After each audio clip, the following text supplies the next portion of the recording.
বিসমিল্লাহির রহমানির রহিম। আমি বিশ্ব আধ্যাত্মিক জ্ঞান সঞ্চার দরবার শরীফের প্রতিষ্ঠাতা আমার মুর্শিদ কেবলা গাউসুল আজম শামীম আলী চিশতির দরবার হইতে আমি শাহ আলম আমাদের দরবারের পক্ষ থেকে আপনাদের সকলকে জানাই আন্তরিক শুভেচ্ছা ও অভিনন্দন। আমার মুর্শিদ কেবলা গাউসুল আজম শামীম আলী চিশতির একটি গ্রন্থ থেকে কিছু আলোচনা নিয়ে আপনাদের সামনে হাজির হইলাম। আশা করি সকলে ভালো আছেন এবং সকলেই মনোযোগ সহকারে শুরু থেকে শেষ পর্যন্ত আমার এই আলোচনাটি শুনবেন।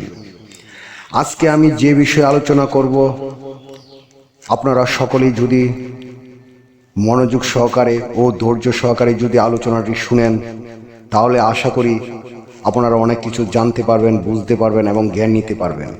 আজকে আমি যে বিষয়ে আলোচনা করব সেই বিষয়টি হলো আরশ, কুরসি, লৌহ কলম কালেমার মধ্যে নিহিত।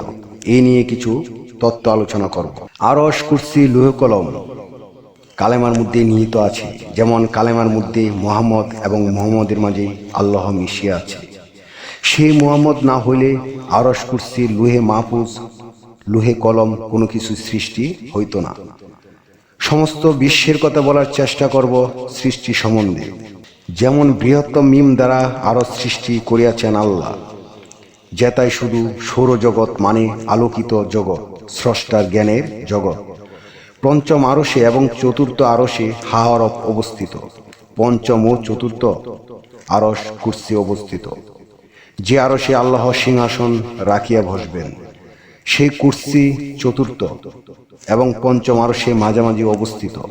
এই কুরসিতে বসিয়া আল্লাহ সমস্ত কিছুর সমাধান করিবেন এবং এই আরশের উপর নিচে বাতাস চলাচল চলছে হরদম। জমিন, সাগর, পাহাড় বা পৃথিবী অবস্থিত হাওয়ারফের নিচে। বৃহত্তম আরও একটি মিম অবস্থিত, সেখানে সাগর, পাহাড় ও পৃথিবীর অবস্থান আছে, যেখানে মানুষ বা প্রাণীদের জন্ম হইয়া থাকে এবং মৃত্যু হইয়া থাকে।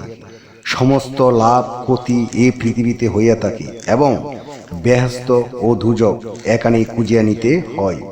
আর মূলত এখানেই বেহেশত, এখানেই দুজক সৃষ্টি হয় এবং জন্ম মৃত্যু থেকে এখান থেকেই মুক্তি নিতে হয়। এই পৃথিবী থেকে যাহারা মুক্তি নিতে পারিবে না, তাহারা আর কখনো কোথাও থেকে মুক্তি নিতে পারিবে না। দাল অক্ষটিতে পাতাল অবস্থিত হইয়াছে। মানুষ যখন কর্মে নিম্নে দেশে চলিয়া যায়, তখন সে পাতালে চলিয়া যায়।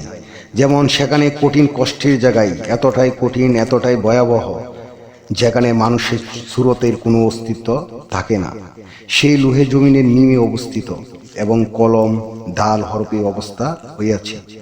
এই ভেদ বেদান্ত না জানা পর্যন্ত আধ্যাত্মিক জ্ঞান লাভ করা যায় না। মান আরাফা সম্বন্ধে যার জ্ঞান নেই, তিনি কখনো এই বিষয়গুলো বুঝবে না। আল্লাহ আমাদের সকলকে বোঝার মতো জ্ঞান দান করুক। আমার মুর্শিদ কেবলা গাউসুল আজম শামীম আলী চিশতির গ্রন্থের যে আলোচনাটি করেছি, আপনাদের কাছে কতটুকু ভালো লেগেছে? যদি আপনাদের কাছে ভালো লেগে থাকে, তাহলে আমাদের এই চ্যানেলটি সাবস্ক্রাইব করে দিবেন এবং সামনে আপনারা কি ধরনের আলোচনা চান আমাদেরকে কমেন্টে জানাবেন। আমরা চেষ্টা করব আপনাদের পছন্দ মতো আলোচনা নিয়ে আসতে। আমার এই আলোচনাটি করতে যায়া কথা, ভাষায়, ছন্দে অনেক ভুল ত্রুটি হয়েছে। সকলে আমাকে ক্ষমা ও সুন্দর দৃষ্টিতে দেখবেন। সকলে আমার জন্য দোয়া করিবেন, আমি যেন আমার মুর্শিদ কেবলা গাউসুল আজম শামীম আলী চিশতির সকল গ্রন্থের আলোচনাগুলো আপনাদের সামনে নিয়ে আসতে পারি। সর্বশেষে সকলের চরণে হাত রেখে একটি কথা বলে যেতে চাই। সেই কথাটি হলো যে আল্লাহ গোপনেরও গোপন।